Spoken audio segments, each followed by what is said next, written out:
Hello and welcome to my channel on human design. Last week it was quite an analytical video, and this week I want to try something different.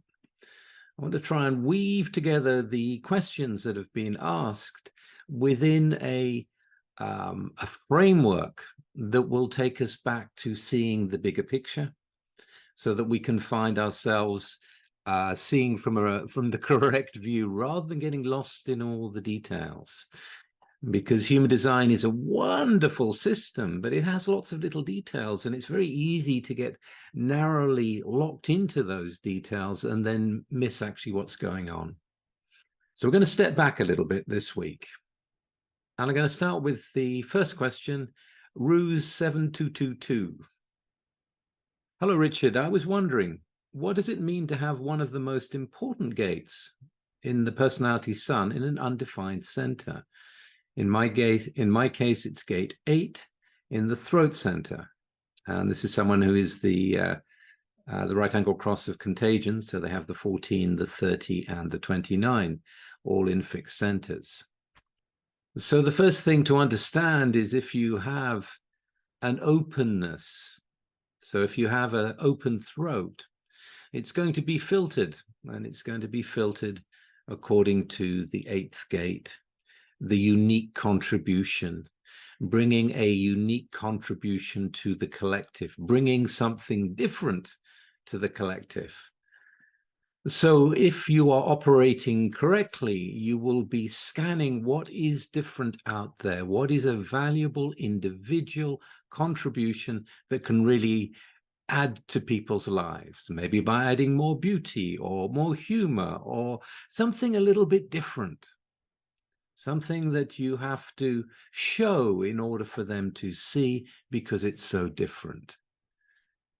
Now, at the same time, we are locked into the openness of the not self, and the way the open centers will take in information and try to be them. So having the 8th gate in the sun, where you're here to shine out, you can be attracting attention to yourself and your own unique contribution too much. Making a song and dance about things in an inappropriate time is often what happens. So it's to be able to see that we are all dealing with openness in us one way or the other. Even if it's not in centers, it'll be in gates for those rare ones that have all the 9 centers fixed.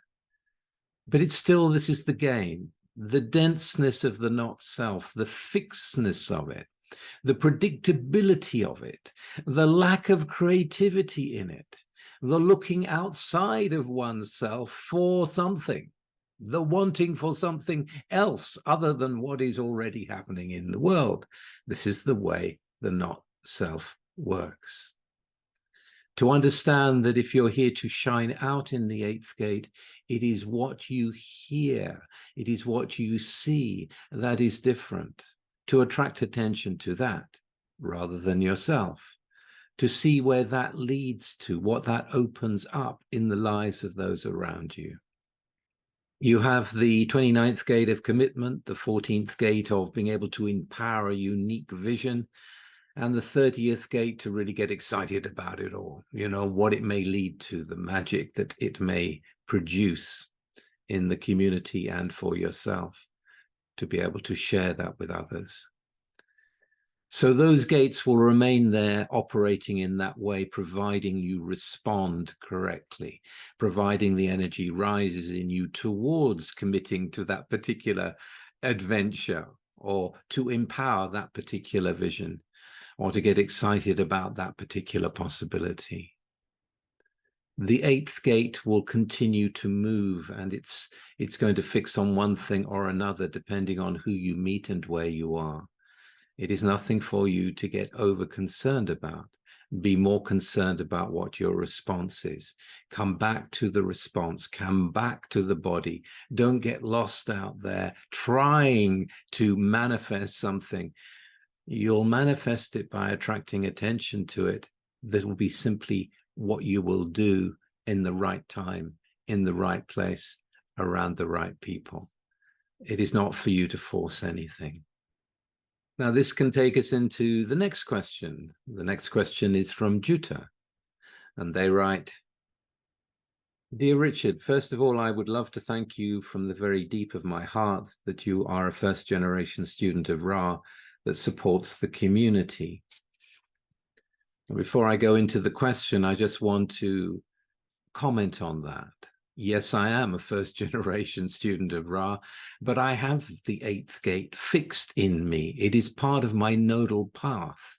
I am not a particularly tribal being, and yet I want to add to the community. I want to bring something different to the community. That is the road that I walk.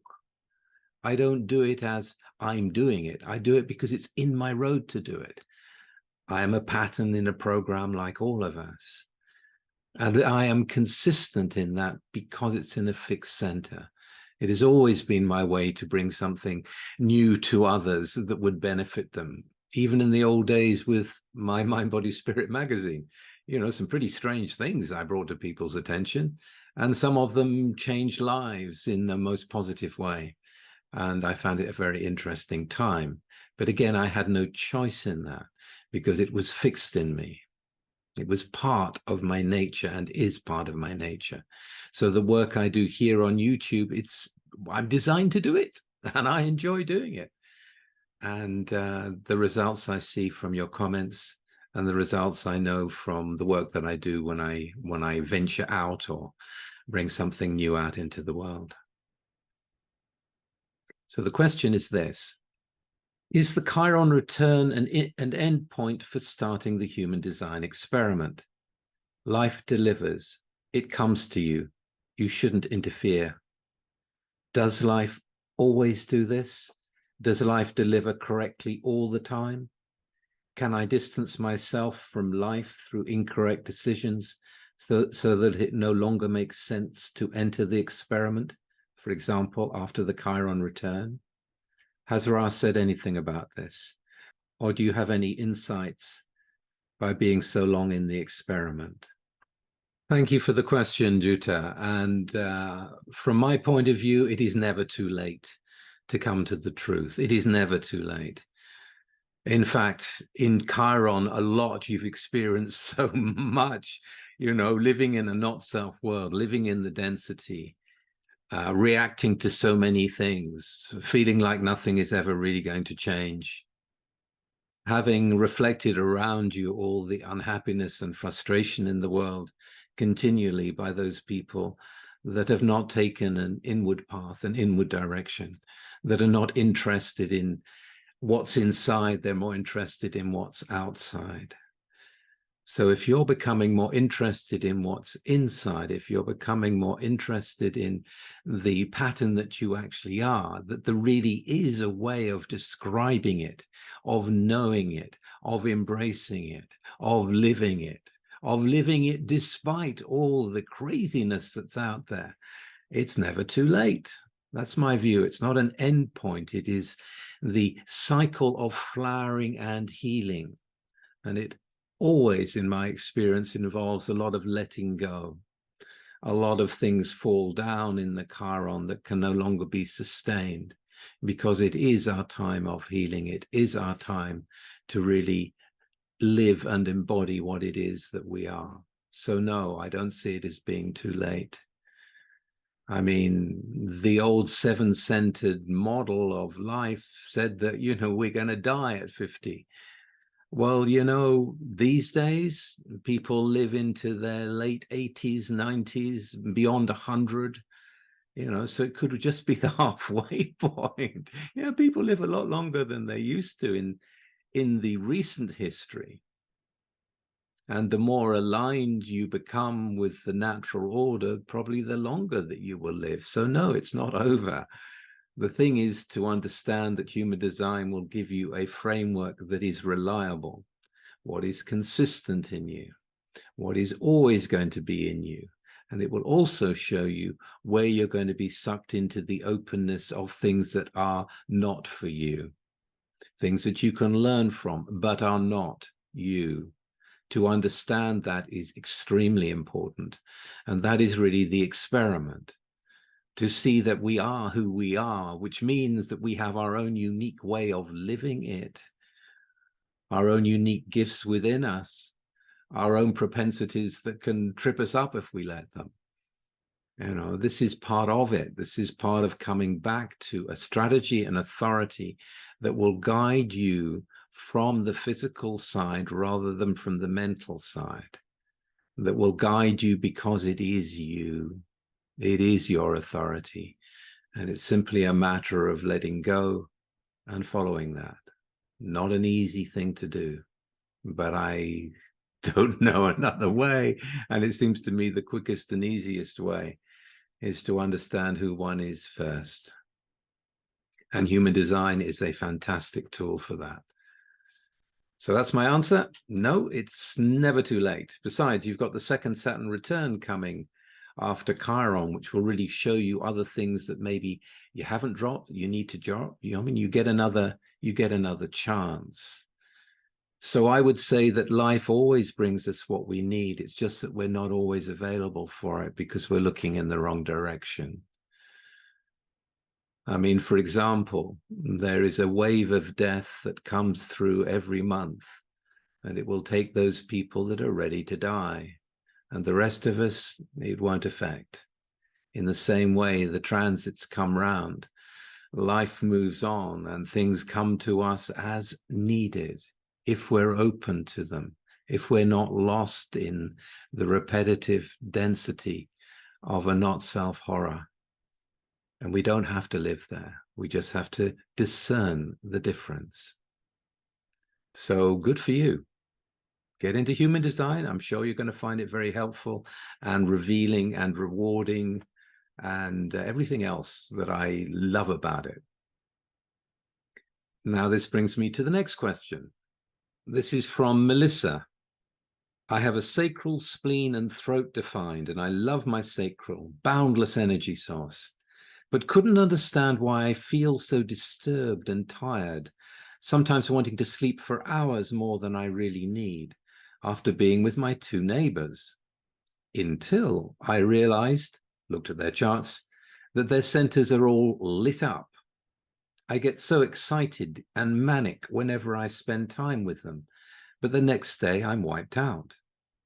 I thought my sacral was letting me down, even though my body wasn't really tired. I thought I was. I believe I'm understanding why this is now.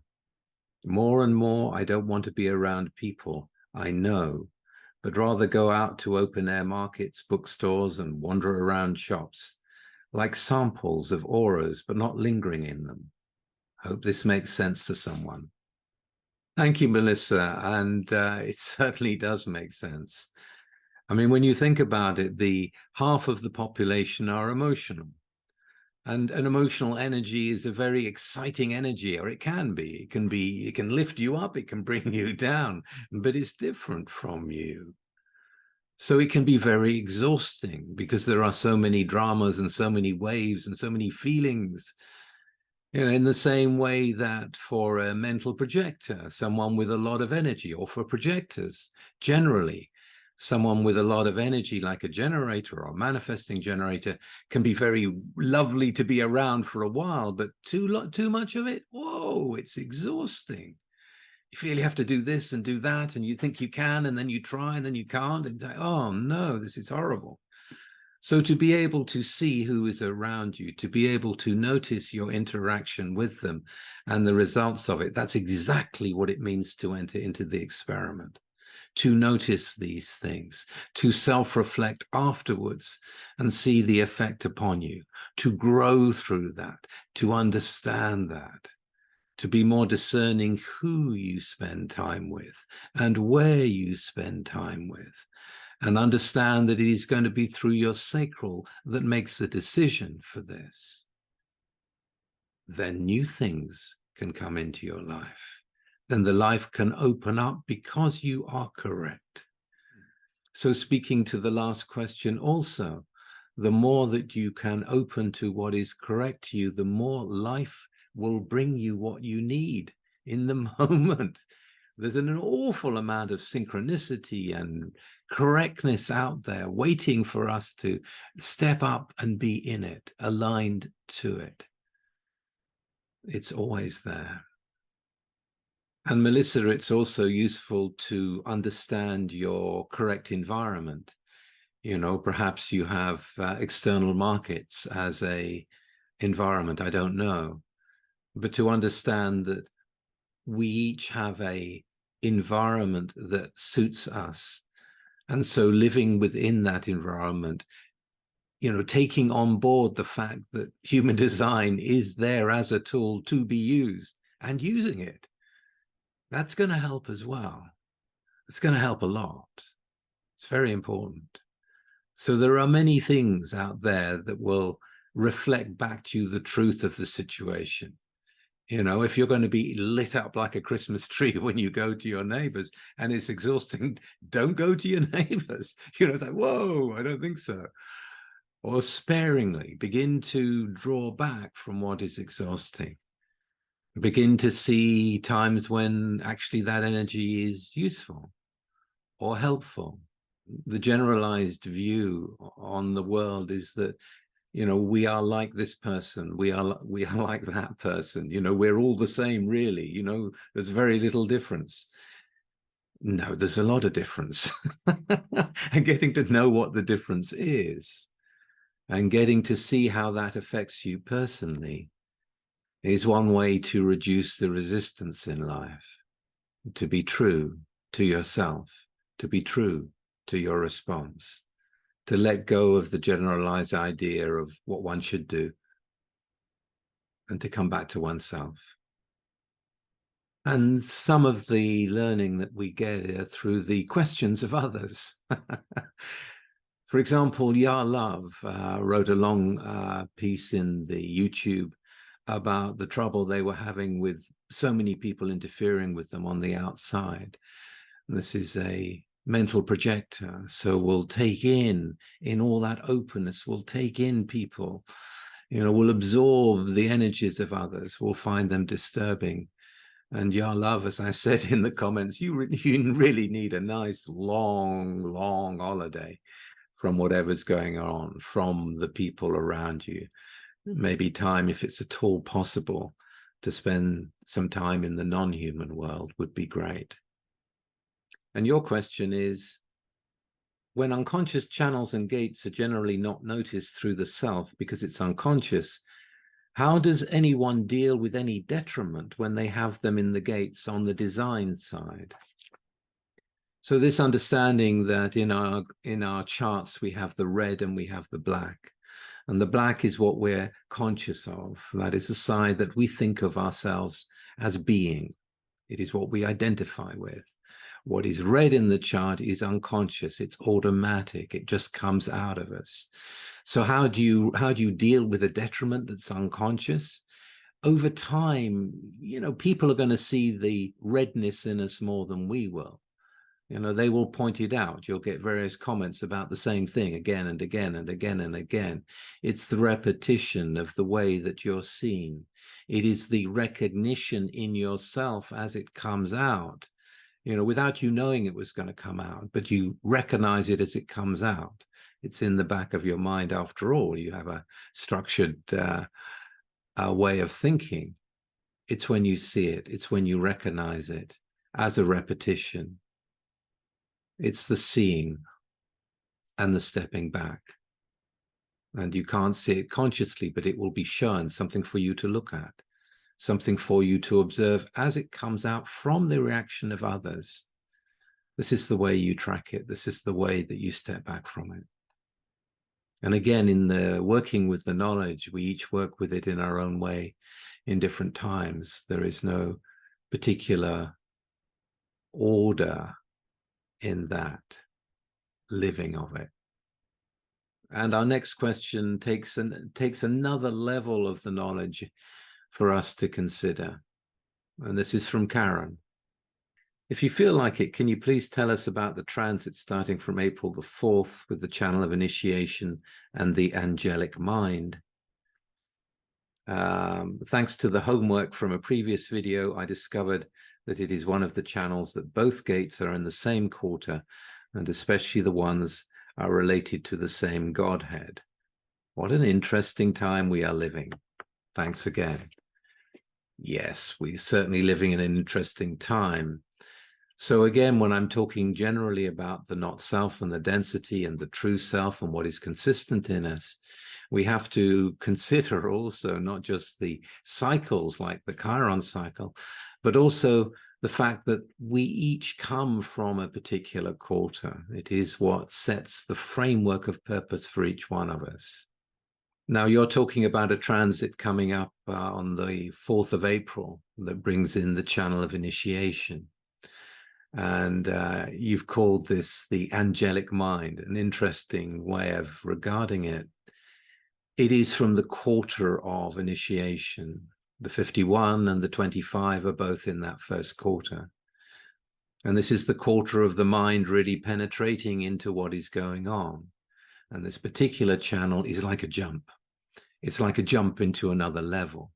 It's like a jump into ourselves. It is a spiritual leap, if you like. So what can I say about it? It's coming, the 25 is coming in Neptune.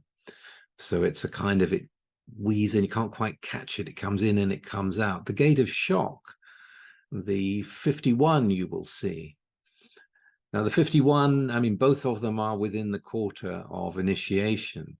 But it's really when you come to the 51 where we move from the love gate of the 25, the universal love, into the mind really getting stronger and stronger and stronger. And you're talking about the Godheads, and no doubt about Michael as one of the Godheads, the angelic Godhead, if you like. Now, angels don't mess about. You know, they carry a bloody great sword with them and they're not afraid to use it. They're not afraid to cut away what needs to be cut away. So that kind of mind is also a very forceful mind. I mean, look at Ra had the 51. Look at the way he put out this information. No messing. You know, this is the way it is because of this and this and this and this and this. This is the way it is. Strong mind. Strong penetration into what is going on in the world, what is going on for us, what is going on in the Maya, to lay it out in a strong way. So that's what I have to say about it. It's a time, potential time for initiation for all of us, but often through the understanding of something that we did not know before, a chance to see beneath the veil something that we should know. It's an opportunity. So I hope you've enjoyed that. I don't know how well I wove all the things together, but it was fun trying. And if you enjoyed it, please like, share, and subscribe. And I'll be back again next week with something completely different. Bye for now.